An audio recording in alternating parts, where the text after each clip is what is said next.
죄에서 자유를 얻게 함은 보혈의 능력 주의 보혈 시험을 이기고 승리하니 참 놀라운 능력이로다. 주의 보혈 능력이 또다. 주의 피 믿어 주의 보혈 그 어린 양의 매우 귀중한 피로다. 육체의 정욕을 이기는 보혈의 능력 주의 보혈 정결한 마음을 얻게 하니 참 놀라운 능력이로다. 주의 보혈 능력이 또다. 주의 피 믿어 주의 보혈 그 어린 양의 매우 귀중한 피로다. 눈보다 더 희게 맑히는 것 보혈의 능력 주의 보혈 부정한 모든 것 밝히시니 참 놀라운 능력이로다. 주의 보혈 능력이 또다. 주의 피 믿어 주의 보혈 그 어린 양의 매우 귀중한 피로다. 구주의 복음을 전할 제목 보혈의 능력 주의 보혈 날마다 나에게 찬송 주니 참 놀라운 능력이로다.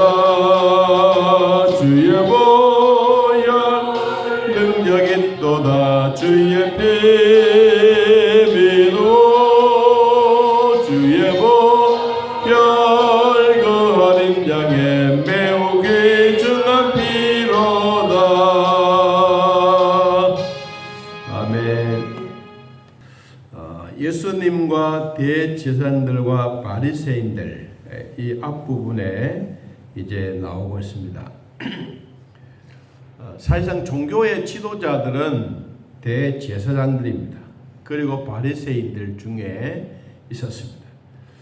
특별히 이 바리새인들 중에 지도자였던 니고데모도 예수님과 함께 주님이 무슨 말씀을 하시는지 그 말씀을 듣고 그리고 이 주변에 있는 자기 무리들에게 찾아가서 예수가 율법에 대한 이야기를 우리들에게 이야기하고 또 영적으로 고민하고 갈등하고 있는 이 니고데모가 예수님을 만나고 난 다음에 그것을 해결함을 받고 기뻐했습니다.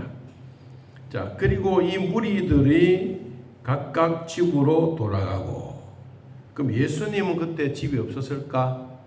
예수님 또 사시는 집은 있었겠죠. 그런데 구체적으로 언급이 없습니다. 오늘은 이 집에, 내일은 저 집에. 주로 많이 가셨던 곳이 베드로의 집이었습니다. 예수는 감람산에서 감람산으로 가시니라. 이 감람산이라고 하는 이곳은 예루살렘 성전 맞은편에 있는 산, 나지막한 산입니다. 이 감람산에는 올리브 나무가 많습니다. 우리로 말하면 유자처럼 생겨있는 그런 기름 짜는 나무, 이런 나무들이 많이 있는데 이 올리브 기름을 짜는 감람산, 왜 예수님은 감람산에 가셨을까? 아마 다른 무리들은 다 집으로 돌아가고 어떤 분들은 뭐 예수님이 집이 없으니까 뭐 그래 안 가셨겠나 이런 말씀도 하는 분들이 있습니다. 그러나 주님은 뭐 사글세를 살든 전세를 살든 어떻든 집은 있었을 거예요.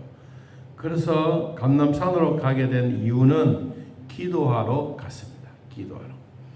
기도하러 가셨다가 이제 산에 가서 밤이 새도록 기도하고 2절에 보니까 아침에 다시 예루살렘 성전으로 돌아오시니 백성들이 다 나아온지라.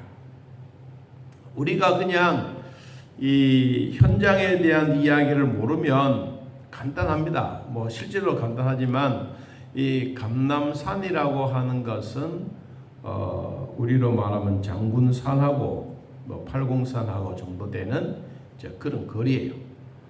이런 거리에서 있기 때문에 그냥 단순하게 일어나서 뭐 뽀로록 뛰어가는 게 아니고 한참 걸어가야 되는 그런 곳입니다. 그러니까 이 예수님이 감람산에 가시고 밤새도록 아마 뭐 기도도 하고 주무시기도 했겠지요. 그리고 이제 아침에 일어나서 성전으로 뚜벅뚜벅 걸어가시니까 백성들이 아침 먹고 나오셨습니다. 거기서 앉아서 뭘 했느냐? 성전에서 가르치셨다. 이 예수님은 아침 빛같이 아침 이슬처럼 아주 영롱한 빛을 가지고 아침에 예루살렘 성전으로 나왔는데 나와서 했던 이야기가 가르치는 일이다. 우리가 예수님의 3대 사역이 있습니다. 예수님이 하셨던 3대 사역은 마태복음 4장 23절 말씀에 보면 예수님의 3대 사역에 대해서 구체적으로 잘 말씀하고 있습니다. 첫째는 회당에서 가르치시고, 둘째는 천국 복음을 전파하시고, 세 번째는 백성 중에 모든 병과 모든 약한 것을 고치고, 가르치고 전파하고 고치는 이 세 가지의 3대 사역을 예수님이 늘 했습니다. 오늘날 교회들도 예수님의 이 3대 사역, 가르치고 복음을 전하고 아픈 자들을 치료하고 고치는 이런 3대 사역이 교회 안에서 늘 일어나고 있습니다. 자, 그 가운데 어떤 사람들이 갑자기 등장하느냐 하면 서기관들과 바리새인들 중에 음행하는 여자를 잡아 끌고 와서 예수를 앞에 세웠습니다. 예수님 앞에 세웠는데 이때가 언제입니까? 이때로 보면 오전이에요. 아침에, 우리 성경에는 아침에 가르치고 있다가 이 서기관들과 바리새인들이 음행 중에 있는 현장에서 잡혀온 여인을 끌고 와서 예수님 앞에 세웠습니다. 그리고 예수님께 물었습니다. 뭐라고 물었느냐 하면 이 여자가 가늠하다가 현장에서 잡혔는데 모세 율법에 의하면 여자를 돌로 치라고 명하지 않았습니까? 그러면 선생님은 이 현장에서 잡혀온 이 여인을 어떻게 할 것입니까? 물은 거예요. 여러분, 우리가 성경을 가만히 보면 아침에, 오전이라고 보면 되겠죠. 오전에 가늠하다가 현장에서 잡혀온 여인이 예수님 발 앞에 서 있습니다. 그리고 이들이, 서기관들과 바리새인 이들이 예수님 앞에 이 여인을 끌고 온 이유가 뭐냐? 이유가 있습니다. 자, 6절 봅니다. 고발할 조건을 얻고자 하여 예수를 시험함이라. 예수를 시험하기 위해서, 함정에 빠뜨리기 위해서 이 여인을 아침부터 끌고 온 거예요. 그러면 지금 오늘날 우리 세대에도, 우리 시대 때에도 이러한 여인들처럼 죄악 속에 살고 있는 사람이 참 많다는 거예요. 예수님 당시는 지금보다도 더 했다고도 볼 수가 있습니다. 사람들이 살고 있는 현장에는 어느 곳에 가든지 이러한 일이 비일비재하다는 것입니다.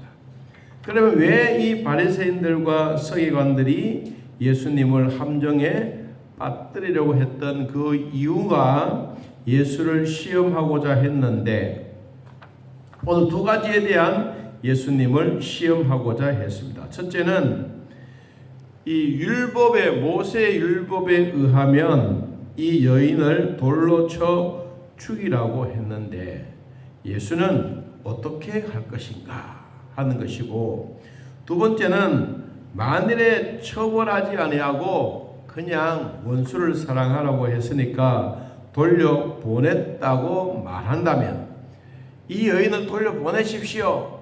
만일에 그렇게 했더라면 모세의 율법의 파괴자라고 하는 별명이 또 예수에게 붙게 되는 것입니다. 그러니까 이 서기관들과 바리새인들이 이 여인을 끌고 와서 두 가지의 함정을 봐놓고 이제 예수를 어떻게 하냐 이렇게 이제 보고 있는 것이죠. 만일에 이런 두 가지의 조건이 올바르게 되지 못하면 예수를 뭐 하기 위해서? 고발하기 위해서 지금 이렇게 한 거예요. 예수님이 이 여인을 데리고 온 이유를 몰랐겠습니까? 알고 있는 거예요.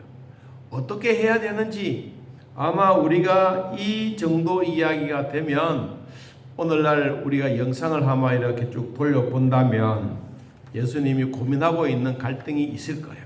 어떻게 할까? 겉으로는 표현은 안 하지만 아마 속으로는 이 어떻게 할까? 이 여인에게. 그래서 한 가지는 돌로 쳐 죽이라 그러면 원수를 사랑하라고 하는 예수님이 그럴 수가 있겠습니까? 또 이야기할 수도 있고, 이 여인에게 죄가 없다고 돌아가라라고 말한다면 당신은 모세의 율법을 지키지 아니하는 율법의 파괴자다. 또 이렇게 소문나게 될 것이고, 이 참 이래도 못하고 저래도 못하고, 아마 그 시간이 얼마나 많이 흘렀는지는 모르겠지만 잠시 지나가고 난 다음에 그 다음에 예수님의 행동을 6절 하반절에서 이렇게 말합니다. 예수께서 몸을 굽히사 손가락으로 땅에 글을 쓰셨습니다. 그들을 묻기를 맞이 아니하는지라. 손가락을 글로 쓴 거예요. 무슨 글을 썼는지는 모르겠어요. 어떻든 글을 썼어요. 그러니까 모든 사람들이, 서기관들과 바리새인들이 예수의 몸에 집중되어져 있는 것이 아니라 어디에 집중되어졌습니까? 예수님의 손가락에 집중돼요. 무슨 글을 쓰는지. 그래서 이 글을 쓰고 있는 이 모습을 서서 다 위에서 아래로 내려다보고 있습니다. 그런데 이렇게 말했습니다. 그리고 글을 쓰고 난 다음에 성경에 보니까 일어나. 예수님이 글을 쓰고 일어나서 너희 중에 죄 없는 자가 먼저 돌로 치라 그랬어요. 성경에 이 이야기를 우리가 풀어서 말하면, 그래, 너희들이 이 여인을 가늠하다가 현장에서 잡혔으니까 데리고 왔지 않느냐. 율법대로 이 여인을 돌로 쳐 죽이라. 그러나 하나님 앞에 죄가 없는 자가 있다면 먼저 돌로 쳐라. 하나님 앞에 너희들이, 돌을 들고 있는 너희들이 하나님 앞에 범죄한 일이 없으면 이 여인을 향해서 던져라. 그렇게 이야기를 한 거예요. 어떤 교회에 어떤 목사님이 이제 그 새벽 기도를 인도하려고 하는데 이 강대상에 돌이 몇 개가 올라와 있더래요. 그래서 아니 이 돌이 왜 올라와 있지 이렇게 이제 생각을 하고 이렇게 한참 기도하고 이 예배를 다 마쳐 기도하고 있는데 이 생각을, 내가 말을 잘못했나? 내가 무슨 일을 해가지고 이 성도들이 돌멩이를 강사 앞에 가져 놨을까? 그렇게 생각하다가 어느 분이 마치고 내려가니까 전화를 하시더래요. 야, 목사님 어떻게 그럴 수가 있어요?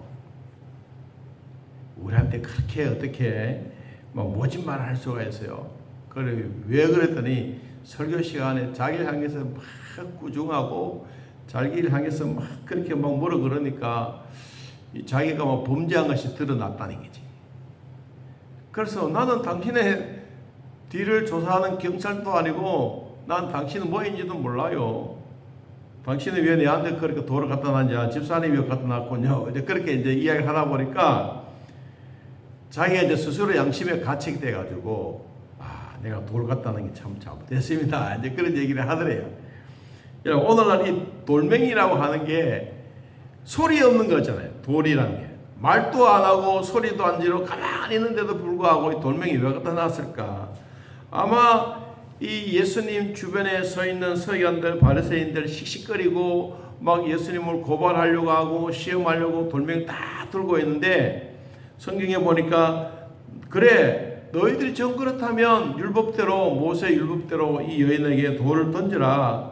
그러나 너희들이 하나님 앞에 너희 스스로가 죄가 없다고 한다면 먼저 너희들에게 돌을 던지고 너희들에게 돌로 맞아 너희들이 먼저 맞아봐라.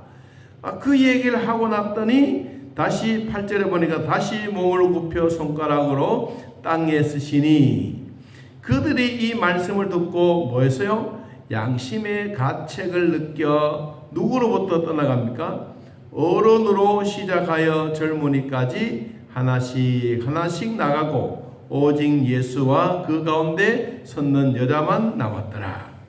여기 중요한 것은 양심의 가책을 받는 사람은 누구부터 있느냐? 어른들부터 젊은이들까지. 여러분 우리가 금방 태어난 아이가 무슨 죄가 있겠어요? 그리고 초등학생들에게 어른들보다 죄는 덜하겠죠. 젊은이를 보다가는 어른들이 아마 죄악에 물들어져 있는 게 훨씬 더 많을 거예요. 그러니까 예수님의 이 이야기를 너희 중에 죄 없는 자가 먼저 돌로 치라라고 했던 이 말을 먼저 깨닫는 사람, 저는 그렇게 봅니다. 하나님의 말씀에 먼저 깨닫는 사람이 스스로 돌멩이를 그 자리에 두고 한 사람씩 떠나가는 거예요. 우리가 나이가 많은 어른이 죄가 많아서 이런 면도 있어요. 그런데 그것보다 더 중요한 것은 어른으로부터 젊은이를 갖다가 하는 것은 하나님의 말씀에 깨닫는 순서대로 왜 떠나가는지도 모르고 왜 돌멩이를 두고 가는지도 모르고 그런데 한 사람 가고 두 사람 가고 가니까 왜 가지? 나도 옛날에는 돌에 맞아 죽을 것 같은 이런 범죄를 나도 했는데 이런 얘기가 자꾸 스스로 마음에 드니까 자기도 돌멩이 놓고 가버린 거예요. 여러분 그래서 결국은 다 떠나갔어요. 성경 보니까 남아있는 사람이 누구냐? 가늠하다가 현장에서 잡혀온 여인과 그리고 예수님만 남았어요. 자, 예수님이 10절에 이렇게 말합니다. 일어나서 이 여인에게 뚜벅뚜벅 걸어갔습니다. 그리고 아무도 없는 것을 주님이 보셨어요. 그리고 여인에게 말합니다. 여자여, 너를 고발하던 그들이 다 어디 있느냐? 너를 정죄한 자가 없느냐? 그랬더니 주여, 아무도 없습니다. 예수님이 말합니다. 나도 너를 정죄하지 아니하노니 가서 다시는 죄를 범하지 말라. 이 대목이 이제 전체적으로 이것으로 이제 끝이 나는 거예요. 자, 오늘 우리는 이런 말씀을 우리 스스로에게 한번 들으면서 저는 두 가지로 이 영적인 교훈을 받고자 하는 것이, 첫째는 세상은 참 미친 세상인 것 같다. 뭐냐, 밤에도 아니고 이 오전에 현장에서 잡혀온 이 여인이 이런 미친 세상이 아닌가.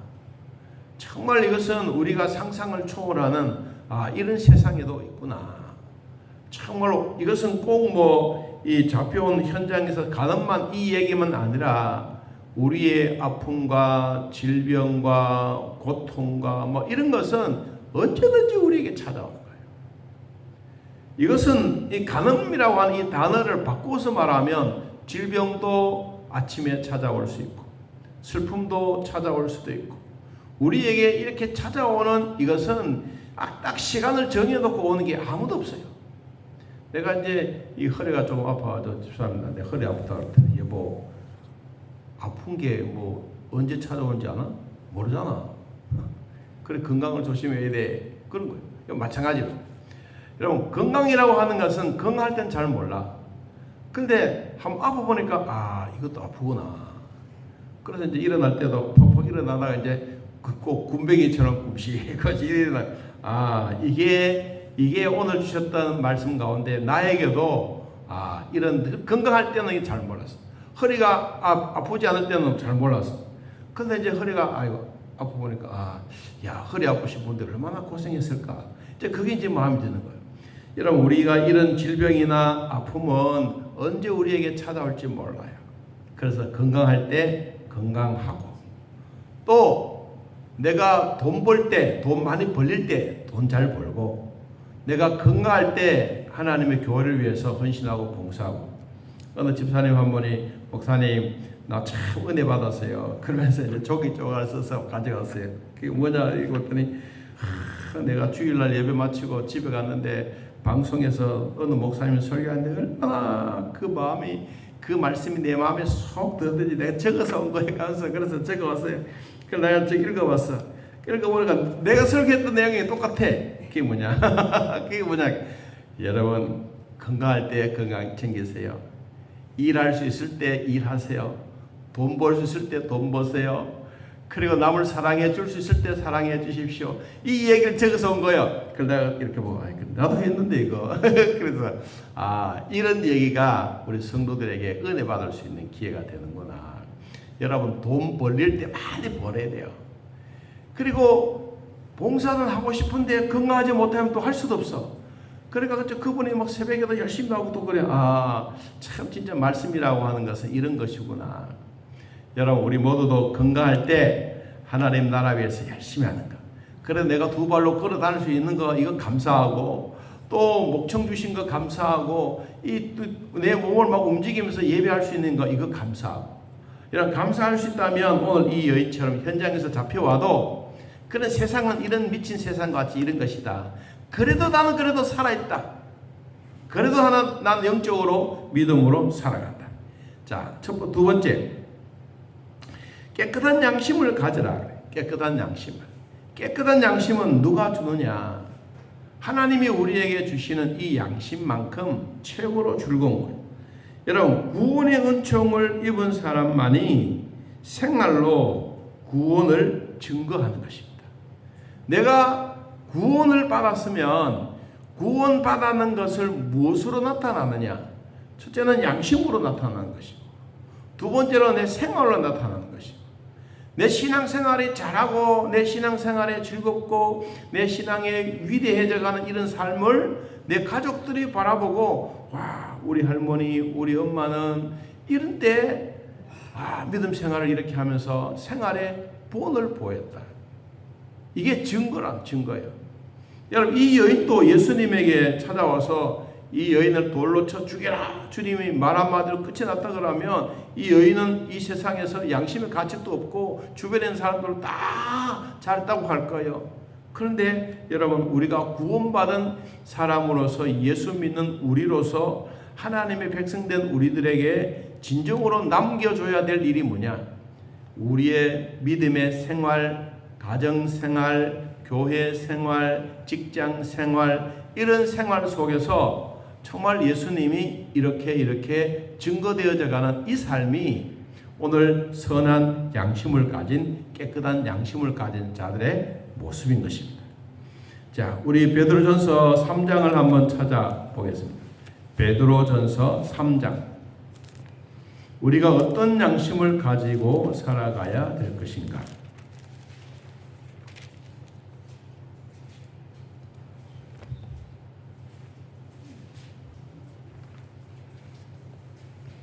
베드로전서 3장 16절. 자, 한번 읽어봅시다. 선한 양심을 가지라. 이는 그리스도 안에 있는 너희의 선행을 욕하는 자들로 그 비방하는 일에 부끄러움을 당하게 하려 함이라. 17절.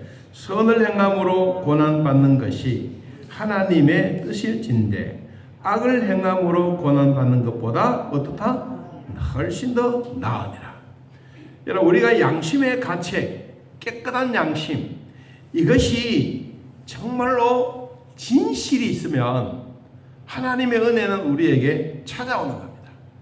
예배는 즐겁게 드리는 것이고 예배가 우리에게 찾아오면 우리는 예배 드림으로써 하나님의 은혜를 나누게 되는 것입니다.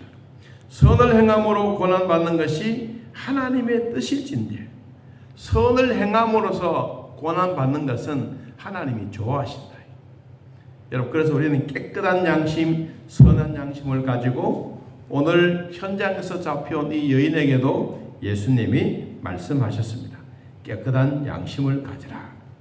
그러면 깨끗한 양심을 가지면 주님이 주셨던 말씀처럼 이 여인도 살고 그 돌을 들고 씩씩거리던 이 모든 사람들도 양심의 가책을 받고 하나님의 말씀으로 위로를 받게 되는 것처럼, 자, 오늘 나만 그런 것이 아니라 우리 모두에게도 현장에서 잡혀온 이 여인처럼 우리들에게는 이런 위기 속에 있다 할지라도 예수님은 이 위기 속에서 이 여인을 구출해 주시고 죄에서 자유함을 얻는 귀한 복을 주신 것입니다. 자, 저도 여러분도 이런 세상에 미친 세상처럼 우리들을 혼란하게 만들어도 주의 말씀 붙잡고 내 주변에 있는 사람도 내 자신도 깨끗한 양심, 선한 양심을 가지고 믿음으로 살아 주님 주신 귀한 복 받아 누리며 살아가기를 예수님의 이름으로 축복합니다. 하나님 아버지, 오늘도 우리들을 돌봐주신 것 감사합니다. 믿음으로 살았던 우리 모두에게 현장에서 잡혀온 한 여인 때문에 이 동네가 시끄럽고 난리법석이 나더라도 그 가운데 예수님은 이 여인도 살려주고 주변에 있는 사람들도 양심의 가책을 받아 스스로 모든 일을 해결해가는 참 어려운 문제의 정답으로 찾아오시던 예수님의 모습을 우리는 발견하게 됩니다. 주여, 오늘날 이 세상 속에서도 우리들을 그냥 버리지 아니하시고 구원의 은총을 입혀주시고 그리고 우리의 생활로 구원의 증거가 되어 안 믿는 사람들에게나 믿음이 약한 자들에게 우리의 선한 양심을 통하여 하나님의 뜻을 보여드리는 우리 모두가 되게 하여 주옵소서. 하나님 아버지, 또 우리 주일날 예배드리고 감사하는 모든 일에 하나님의 은혜와 복을 더하여 주시고 주일학교 위에 찬양대와 성가대 위에 각각 맡아서 수고하는 주의 종들 머리머리 위에 하나님 함께하사 그들에게 손을 얹고 치료하여 주옵소서. 지금 우리의 등뼈가 아프고 몸이 연약한 자들 주님 한번 돌아봐 주시고 주님의 피부는 손으로 한번 어루만져 주옵소서. 아버지여, 깨끗하게 치료되게 하시고 뚜벅뚜벅 걸어가도 곤비치 않게 하시고 뛰어가도 힘들지 않게 하시고 무거운 짐을 들어도 가볍게 들 수 있는 힘과 능력을 더하여 주옵소서. 아버지, 나 혼자만이 아니라 나 혼자 아픔으로 말미암아 우리 가족들 힘들어하지만 나 한 사람이 다 건강하면 또 우리는 다른 분들을 돌아볼 수가 있는 힘이 생겨집니다. 하나님, 우리의 가정도 건강하고 교회도 건강하고 우리의 사업 터전도 풍성한 은혜를 베풀어 주사 원래 하나님 섬기고 기뻐하며 감사한 일이 더욱더욱 많이 일어나게 하옵소서. 오늘 예배를 드리는 사랑하는 모든 성도들 마음속에 하나님의 사랑으로 충만하게 하옵소서. 예수님의 이름으로 기도하옵나이다. 우리 아버지여, 이름이 거룩히 여김을 받으시오며 나라의 마옵시며 뜻이 하늘에서 이루어진 것 같이 땅에서도 이루어지이다. 오늘날 우리에게 일용할 양식을 주옵시고 우리가 우리에게 죄진 자를 사하여 준 것 같이 우리 죄를 사하여 주옵시고 우리를 시험에 들게 하지 마옵시고 다만 악에서 구하옵소서. 내 나라와 권세와 영광이 아버지께 영원히 있사옵나이다. 아멘. 감사합니다.